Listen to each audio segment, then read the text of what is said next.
Jacques, nous sommes dans ton atelier. Nous sommes le lundi 13 décembre et c'est la dernière ligne droite avant ton exposition à la Fondation qui va commencer dans un mois tout pile, le 13 janvier.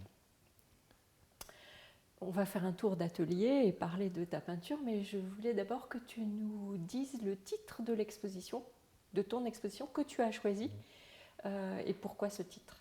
Alors, c'est la fiction me suit comme une ombre, alors que tout ce que je voudrais, c'est dormir. Alors, ce titre, d'abord, il y a une dualité dedans. Il y a un peu le harcèlement de la fiction et le refuge du sommeil. Enfin, pour moi, il y a cette dualité-là. Pour moi, la fiction, c'est la marche qu'il y a entre l'image et la peinture. C'est là que commence la fiction. C'est à la fois la fiction pour le spectateur, mais aussi pour le peintre. Qu'est-ce qui se raconte comme histoire? Et en général, moi, je pars souvent d'une image, ou d'une image que je me suis fabriquée, ou d'une image que j'ai piquée dans une revue, ou voilà. Parce qu'on dit, quand on regarde ta peinture, c'est la peinture de paysage, mais le paysage dont tu t'inspires vient essentiellement d'images que du paysage tel qu'on peut l'entendre, c'est-à-dire un pan de nature ou quelquefois il est pris comme par exemple les cyprès ici. Ça, c'est des choses que j'ai prises dans le monde réel, voilà, mais ça fait image. Le cyprès, si on dit cyprès, tout le monde voit à peu près ça, enfin plus ou moins ça. Moi, je voulais savoir où est-ce que tu prends les images, comment elles viennent à toi. Voilà, donc j'habite à la campagne, donc je suis très sensible je réfléchis en même temps parce que je me dis, c'est les images qui viennent naturellement à moi, et c'est la répétition de tiens, ce château d'eau que j'ai vu à tel endroit et tout ça, et puis on va faire les courses et on retombe devant ce château d'eau, et il y a quelque chose d'un peu le réel est obstiné, et donc c'est ça tout d'un coup qui fait sens. L'image fait sens parce qu'elle est réitérée. D'accord. Voilà. C'est sa répétition. C'est une empreinte sur la rétine. C'est une empreinte. Voilà.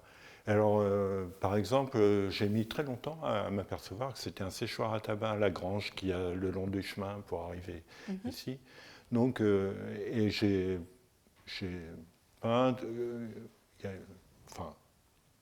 Il y a toute une partie de ma peinture qui s'intéresse au séchoir à tabac.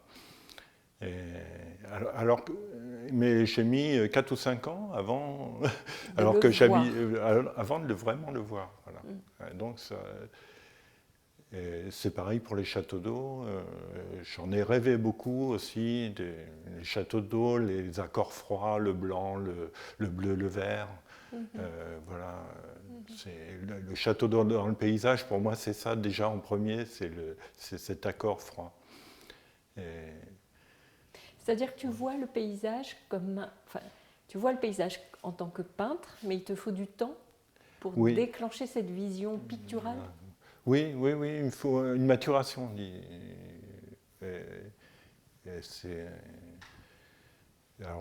C'est beaucoup de temps. Alors des fois, c'est un peu moins de temps. Parce que moi, j'étais très encombré comme peintre.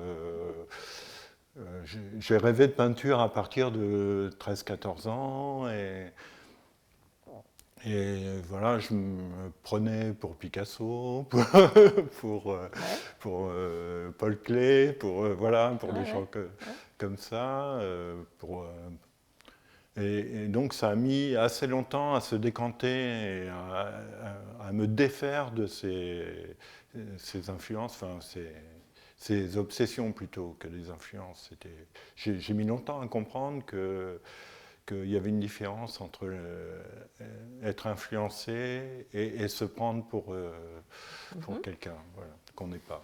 Tu as mis du temps à trouver ta peinture. Voilà. Toi, Ouais, toi oui, en tant que peintre. voilà. Ça.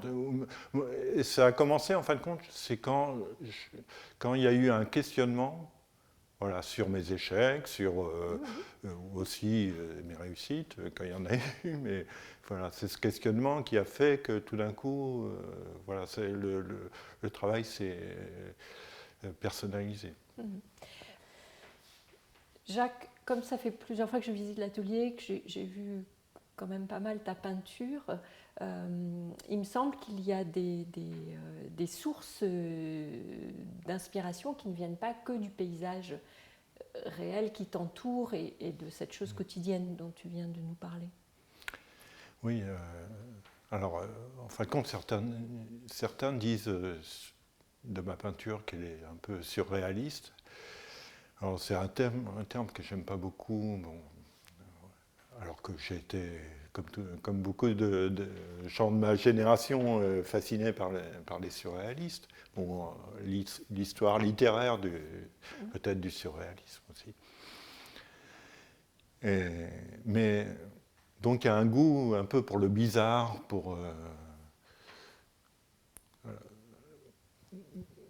il y a un point de vue, alors je ne sais pas si c'est ça que tu veux dire, il y a un point de vue que j'adopte assez souvent, qui est le point de vue d'un oiseau. Donc ça nécessite de prendre un peu de hauteur et de voir en plongée les choses, l'architecture notamment. Qui pour moi est toujours intéressante, qui vient un peu en contraste avec le côté lyrique du paysage. Oui. Donc l'architecture, comme ici. Comme ici par exemple, voilà, tu l'as... qui devient presque graphique. Oui. Hein, voilà. Il y avait plusieurs, en fin de compte, il y a plusieurs paradoxes dans ma peinture. Enfin, j'essaye de mettre en jeu quelques... J'aime bien les paradoxes en général, donc la verticalité, l'horizontalité, le côté graphique et le côté plus peinture, avec la matière de la peinture, avec la transparence. Voilà. Ce qui m'intéressait aussi dans l'atelier, c'était cette manière de présenter la peinture sur les plots et pas que accrochés au mur ou pas forcément accrochés au mur. Voilà. Donc les plots, ils sont... Enfin, pour moi, il y a un grand enjeu dans la peinture, c'est quand même le réel. C'est que le réel qui, d'une certaine façon, pour reprendre le titre, fuit, et qu'il faudrait ressaisir par différents endroits ou par différents... D'accord. Et par exemple, pour moi, les plots ici ont des équivalences dans l'architecture. Voilà, donc c'est un peu comme si quelque chose était tombé au sol, cherchait à fuir. Oui. Enfin, il y a quelque chose, la matérialité de la peinture qui là trouve une autre évidence, une autre dimension. Ouais. En sachant que donc, cette peinture, effectivement, avec des modules blancs, on va dire, sera peut-être posée sur des plots. Et dans le lieu d'exposition, il y aura aussi ces plots blancs répartis dans l'espace. On ne sait pas encore comment, mais on je ne sais pas si tu te souviens, au début, quand tu m'avais dit peut-être qu'il serait intéressant de songer à une expo, et tout ça, je t'avais dit, j'ai juste un mot, en pensant à cette éventualité-là, j'ai juste un mot, c'est translation. Et pour moi, c'est des restes de cette idée-là de translation. Depuis à peu près presque 2 ans, je pense beaucoup à cette chose-là, la translation. Alors c'est la translation du regard aussi, hein, forcément. Mais c'est aussi la translation du sujet même, de la peinture. J'essaye qu'il y ait une continuité entre, par exemple, la peinture est posée sur des plots, mais qui font référence à l'image dans la peinture. En disant aussi que ces plots dans l'espace, à un moment, on va buter dedans, c'est-à-dire que ça rencontre le corps aussi du visiteur. Ça dit de l'extension aussi de la peinture qui, tout d'un coup, a une influence sur l'espace, à travers les plots, mais par d'autres choses aussi. Par elle-même. Oui, par elle-même. Voilà.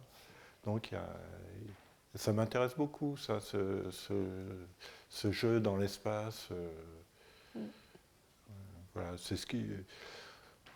Dans l'idée de translation, il y avait cette idée de fluidité. Donc, moi, je pense que le peintre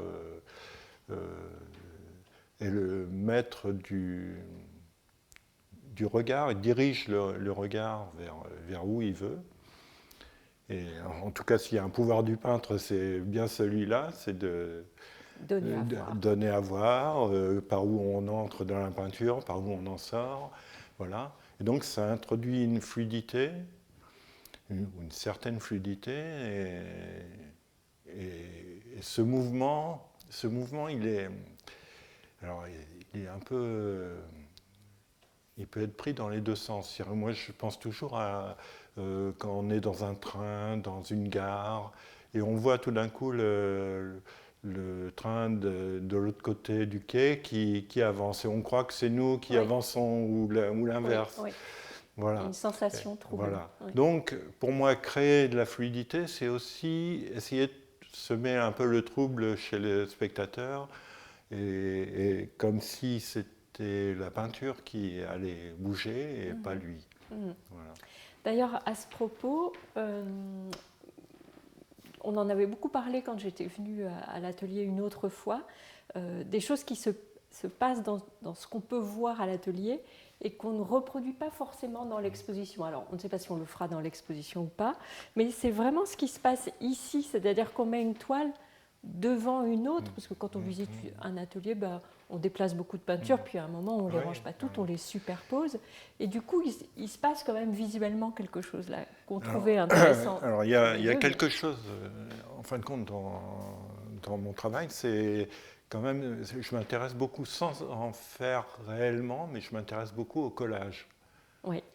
Et quelquefois, c'est collage de formes, c'est-à-dire de formes qui n'ont rien à voir, prises dans des contextes différents et réunies sur la toile, par exemple.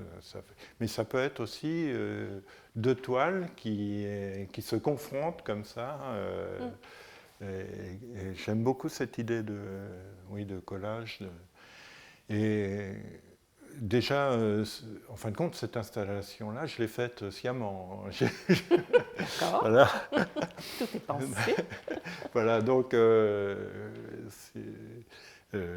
c'est voulu, mais ça joue avec le hasard. Oui. Voilà, donc encore un paradoxe. Le hasard faisant bien les choses. Le hasard faisant bien les choses. Ça vient aussi introduire. Alors, quand je parlais tout à l'heure de la fluidité, de la translation, tout ça. Donc, là, ça vient introduire aussi une profondeur, quelque chose qui est quelque chose qui naîtrait du dessous. Voilà. Oui. Et pour moi, dans cette superposition aussi, il y a quelque chose. Alors, je sais qui est important pour toi dans la fabrication même de ta peinture, c'est le rapport au livre, parce qu'il y aurait comme quelque chose des pages qui se glissent aussi. Et tout d'un coup, on n'a pas fini de regarder une page d'un livre d'images, mais on commence à voir l'autre image. Et il y a des jeux qui se jouent comme ça. Oui, le livre et l'image, oui. Oui, tout à fait. Oui, il y a quelque chose à feuilleter. Alors, il y a, je crois que c'est Art et Langage qui avait créé des boîtes dans lesquelles ils avaient fixé des peintures. Donc on voyait juste la tranche de la peinture. On voyait, voilà. Alors, ce qui m'intéresse beaucoup, c'est ce qui n'est pas montré en fin de compte. J'ai toujours un peu, voilà, j'ai été impressionné par ce travail d'art et langage et tout ça. Et j'ai toujours envie de faire un travail et de le cacher complètement, de refaire un autre travail dessus ou de présenter caché derrière une autre toile. Enfin voilà, il y a toujours ce côté-là. Et il y a aussi, oui, en effet, dans le livre, quelque chose, dans le fait qu'on tourne la page, oui, qu'on révèle une image ou qu'on la cache, voilà, c'est oui, quelque chose pour moi qui est, oui, oui, qui est important. Je fonctionne beaucoup par fantasme. Fantasme d'être architecte, fantasme d'être un peintre, fantasme d'être un maquettiste. Voilà, d'accord. Voilà. Oui, ça nourrit. Ça nourrit ta peinture. Oui, ça nourrit. Voilà, du coup, ça veut dire que tu regardes beaucoup de livres ou d'images, de maquettes, oui, d'architectes. Oui, j'aime beaucoup de livres. Voilà. Oui, l'architecture, en effet, c'est là que je vais puiser le principal de mon inspiration. Oui.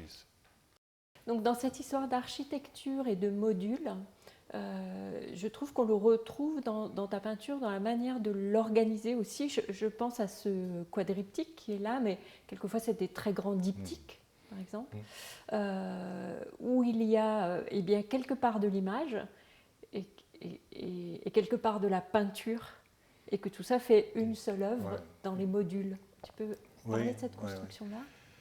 Alors, oui, pour moi, le blanc, la signification du blanc, il y a plusieurs significations, enfin dans ma peinture, pour l'utilisation du blanc, dont une qui n'est pas des moindres, c'est de proposer une équivalence, toujours. Dire, est-ce que tant de centimètres carrés de toile blanche, non peinte, blanc, c'est pas de la peinture blanche. Voilà, c'est non peinte. C'est la toile. Voilà. Et est-ce que ça vaut les mêmes nombres de centimètres carrés peints? Voilà. Il y a toujours cette tentation de proposer cette équivalence. Pas comme un truc un peu malin, mais comme un doute. Voilà, comme l'exposition. Voilà. Je demande qu'à être rassuré, mais donc, bizarrement, moi-même, je n'arrive pas à me rassurer. Ouais. Mais tu as toujours besoin de ce blanc. On reviendra sur le blanc. Et en même temps, alors, c'est ça, ça a d'autres significations. C'est une ouverture tout d'un coup sur quelque chose, sur le vide, sur quelque chose qui, voilà, qui. Parce que quand tu disais tout à l'heure, le peintre guide le regard. Si je prends ce politique, par exemple, on va du noir à l'image. Tout à fait. Ouais. Du vert qui rappelle l'image, c'est comme si le vert sortait de l'image pour moi. Hein. Puis on va terminer par le blanc, et on peut imaginer que ça, c'est accroché sur un mur blanc. Oui. Donc voilà, oui, tout à fait. Oui. Donc c'est là. Alors il y a une invitation à sortir du cadre aussi. En effet, oui, il y a quelque chose. Pour moi, la peinture, c'est un peu un tremplin. Oui. Le tremplin pour un grand saut. Voilà, il y a un peu de ça. Un peu, et c'est ce que je disais tout à l'heure. On revient à ce blanc qui est pour moi peut-être l'absolu de la peinture. Hein. C'est une forme de voilà, mais et aussi qui dépasse la peinture, c'est-à-dire qui joue aussi avec le mur, qui ouvre la peinture. Moi, peut-être à un certain moment, ou même encore maintenant, je pense que mes peintures sont un peu trop fermées, un peu trop synthétiques, et tout ça. Et j'ai toujours un peu envie de décortiquer. D'accord. Et notamment le blanc, l'utilisation du blanc me sert aussi à ça. Okay. Ouais. Moi, j'ai cette expérience-là, et je dis souvent ça, c'est-à-dire qu'il y a la place de l'artiste, c'est l'œuvre, et il invite le regard du spectateur, mais dans une exposition, la vraie place du spectateur, c'est entre deux œuvres, puisque c'est la place de sa pensée où il va aller de l'une à l'autre, et c'est dans cet espace de respiration, de creux, donc souvent de blanc. Ouais. Tu plaides pour l'accrochage. Oui. Et que du coup, cette peinture, cette manière que tu as de peindre, l'articule. Il y a le temps de la peinture, mais il y a aussi le temps de l'exposition, qui sont deux temps différents et des réflexions différentes. Parce que la peinture, elle existe, et après, il faut la mettre dans un espace. Dans ta peinture, il est beaucoup question d'espace. Oui. Et alors, je voulais juste revenir sur quand même l'idée, le blanc. Encore une raison du blanc, c'est que pour moi, le blanc est un accélérateur du regard. D'accord. C'est-à-dire que, par exemple, dans une peinture comme ça, à partir du blanc, le regard accélère physiquement. C'est-à-dire que, si tout le monde est aussi aussi normal que moi.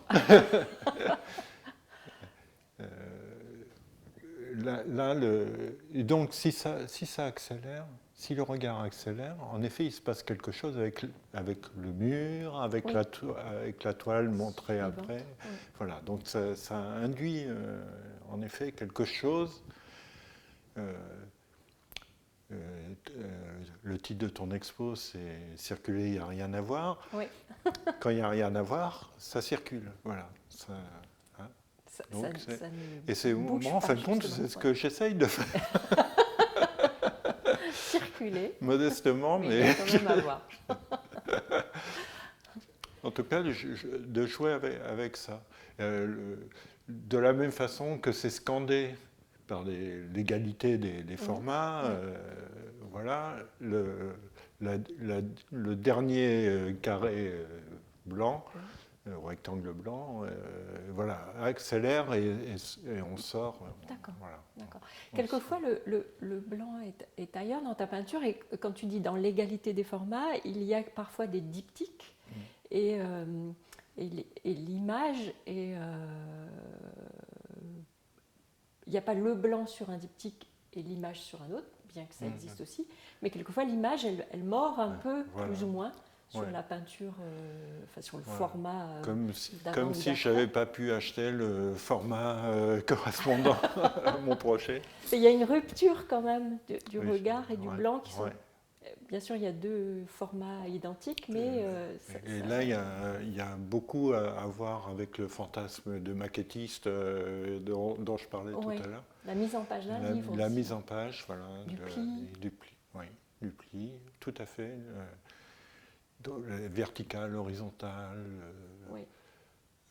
Parce que quelquefois, dans ces peintures-là, j'ai aussi l'impression de voir un paysage, mais une image de paysage dans un livre, en fait. Puisque le pli apparaît par l'espace qu'il y a entre les deux formats. Tout à fait. Il y a l'histoire du livre. Moi, je disais aussi un monde vu à travers les fenêtres d'un tramway ou d'un train. Enfin, oui. Il y a un peu ça aussi. Oui, ces ruptures-là. Ces ruptures, voilà, ces ruptures. Et quelquefois, les paysages qui tiennent un peu du panorama. Oui. J'aime beaucoup le panorama du 19e siècle, les panoramas, une image ronde comme ça. Il y en a des superbes. Donc dans cette peinture, par exemple, pour moi, il y a trois registres de l'œil, voilà, trois registres proposés à l'œil. Tu peux les décrire, Jacques? Tu peux les... Oui, alors... oui, moi, ce qui m'intéresse, là, j'espère qu'on voit au premier regard, enfin, on voit au premier regard d'abord les cyprès, la forme perpendiculaire et rigoureuse des cyprès, reprise par la maison, qui vient souligner la verticale, ou les verticales. Mais derrière, il y a un paysage tout fluide, des tons très pastels, légèrement acidulés, un peu brossés comme ça, très librement. Avec des subtilités là. Avec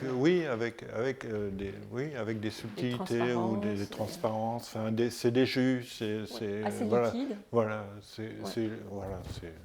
et donc par-dessus les cyprès très très noirs, très d'une autre facture plus précise. Presque les cyprès, il me semble que ça symbolise la mort. Hein. Dans la peinture de la Renaissance. Voilà, donc c'est là. Il y a alors, bizarrement, les cyprès amènent le noir, et du coup, le noir joue avec les blancs. D'accord. Le blanc du haut, le blanc du. Voilà. Et alors, le blanc a plusieurs fonctions, et déjà en haut, pour la lumière, c'est une sorte de lumière comme ça, un peu étrange, un peu surréaliste. Et en bas, il est plutôt synonyme de vide. Enfin, moi, j'ai l'impression que ça me fait, c'est ce vide, et que je garde comme quelque chose. Ça pourrait être un manque. D'autres peintres, peut-être, diraient il manque quelque chose. Et moi, j'essaye de le garder comme justement le vide, comme quelque chose, voilà. Quelque chose qui peut rentrer plastiquement c'est une solution, voilà, c'est une solution. Le vide, c'est aussi la place de celui qui regarde. Parce que voilà. Est-ce que c'est comme si je creusais sous le spectateur, quoi, quelque chose. Peut-être un peu de ça. Mais ça, ce serait. Il n'y a pas d'idée de piège dans ma peinture. Il y a l'idée d'un inconfort. J'aime bien Gaspard Friedrich. Cette idée toujours le spectateur et le paysage. Oui. Hein, il y a toujours un paysage avec un spectateur ou des spectateurs. Il y a un peu ça dans ce que j'essaye de faire. C'est-à-dire que ça voudrait dire que le spectateur fait partie de quelque part, il est pensé dans l'œuvre par l'œuvre. En tout cas, il y a toujours... je suis assez préoccupé par ça, par l'interaction entre le spectateur et la peinture. Donc, il y a aussi ce blanc et ce vide quand même dans ta peinture d'une manière générale qui appelle le mot silence quand même. Il y a quelque chose du silence. Du calme aussi. Oui. Peut-être. Je ne sais pas si le silence est synonyme de calme, mais en tout cas, oui, ça vient. Comme je disais, le noir et le blanc, ça marche toujours. Hein, il y a quelque chose qui fonctionne là-dedans.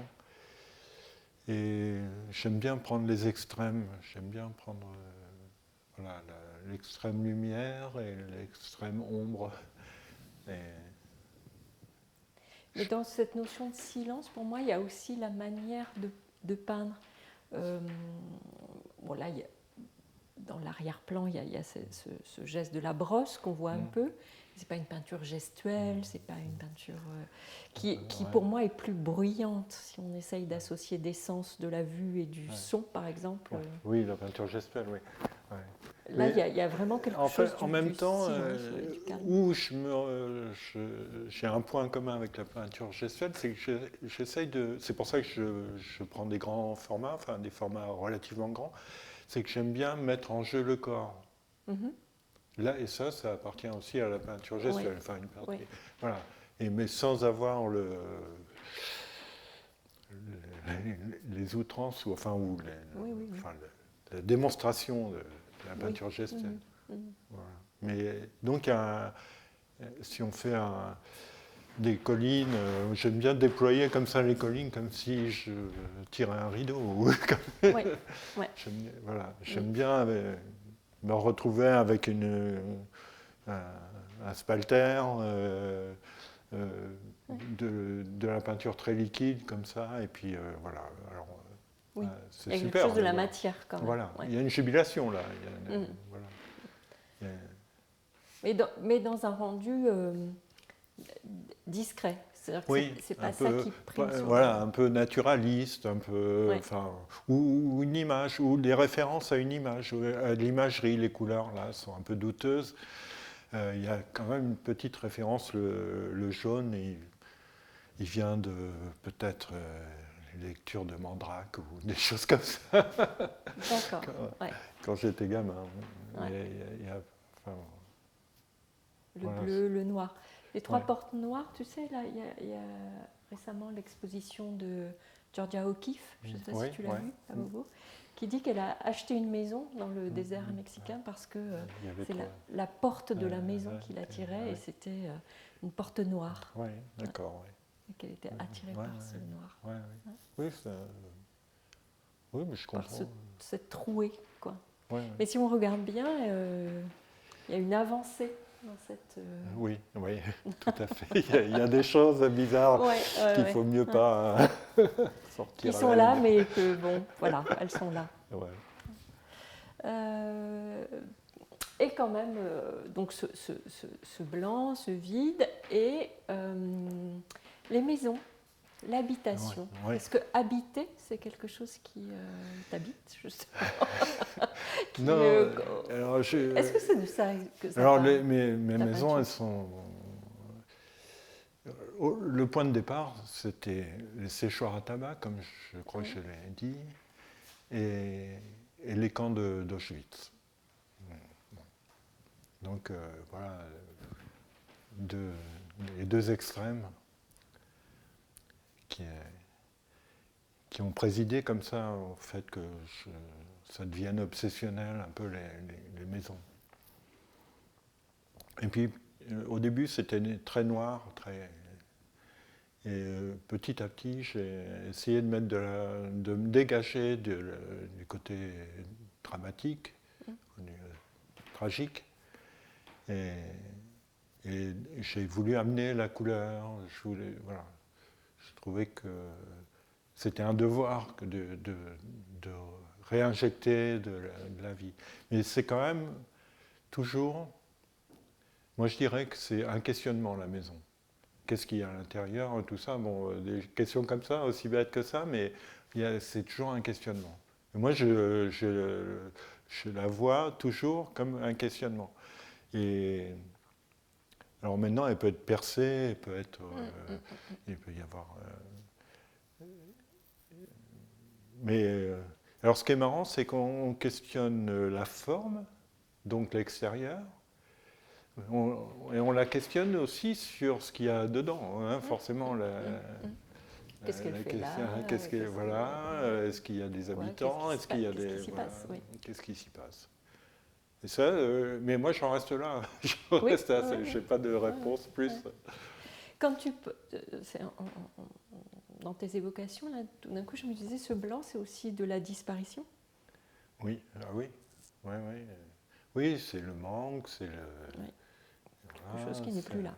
Quelque chose qui n'est plus là, et quelque chose qui sera peut-être jamais là, mais qui pourra être là. Quelque chose,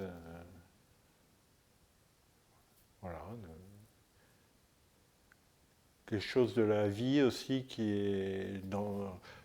est encore à advenir, quelque chose qui est... Jacques, c'est quoi ces choses du volume, de la sculpture, de la peinture, une habitation, du blanc? Alors c'est un peu c'est le moyen que j'ai trouvé pour faire descendre la peinture au sol. D'accord, la sortir du mur. La sortir du mur et des cimaises. Et Dans un parallélépipède. Et donc, voilà, c'est des volumes. Moi, j'appelle ça des volumes. D'accord. Une sorte de parallélépipède. Alors, tronqué. Ouais. Un peu comme si, avec une louche, on avait enlevé un pan du parallélépipède. Et donc, c'est l'intérieur qu'on voit. Enfin, là, un peu comme... Oui. Il y a l'idée que le tout paysage est là avant. Hein. Comme, pour moi, le paysage est comme creusé dans la toile. La toile blanche est en 2 dimensions. Et le paysage, ou la figuration, disons, est toujours creusée dans cette toile blanche. Alors c'est un peu la même chose, mais pris un peu plus au pied de la lettre. Elle est dedans et révélée. Oui, voilà, elle est révélée. Et donc c'est une réponse un peu à la peinture. C'est à la fois, moi je disais comme si les volumes avaient roulé, et s'étaient détachés de la peinture et avaient roulé au pied du spectateur. Voilà, il y a un peu cet effet-là. Ils viennent de quelque part. Encore l'idée de mouvement. Ils viennent de quelque part, ils arrivent là, c'est un peu... voilà. En même temps, il y a quelque chose, je trouve, hein, dans ces volumes-là, du surgissement.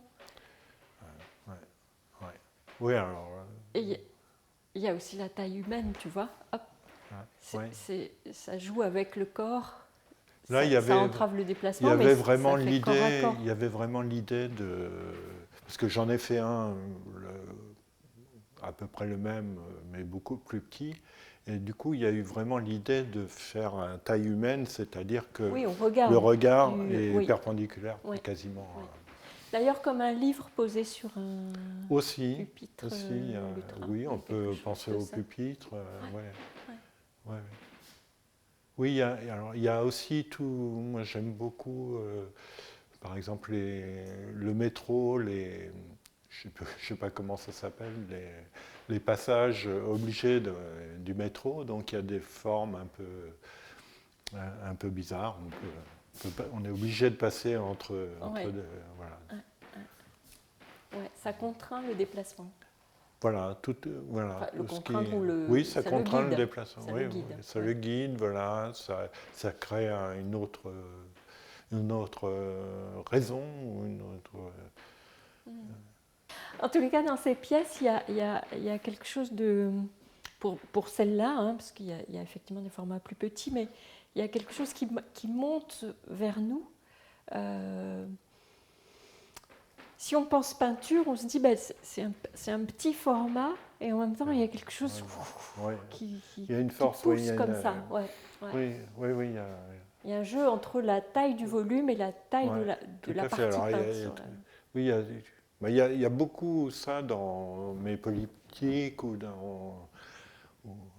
diptyques ou dans mes volumes. En effet, il y a tout ça pour ça. C'est bien ça, tout ça pour ça. Et j'aime bien jouer avec cette idée-là que le principal est ailleurs ou est caché. Enfin, voilà. Ça me fait penser, je ne sais pas si tu as ça en tête, tu sais ces livres anciens où c'est sur la tranche que c'est peint. Il y a un paysage peint sur la tranche. Ah oui. Tu vois ? Oui, et quand on feuillette le livre, on ne peut pas le voir, il faut l'incliner d'une ouais. certaine manière. Ouais, et le paysage se révèle parce qu'il est peint sur toutes les bouts de page. Tu vois ? Je trouvais qu'il y avait quelque chose de ça. Oui, tout à fait. Où est l'essentiel, qu'est-ce qui se dérobe au regard, mais qui est là. Voilà, alors c'est une autre versant. Moi, je disais art et langage, un peu plus conceptuel, mais en effet, on pourrait, je crois que toute chose a deux bouts, hein. Il y a deux extrémités.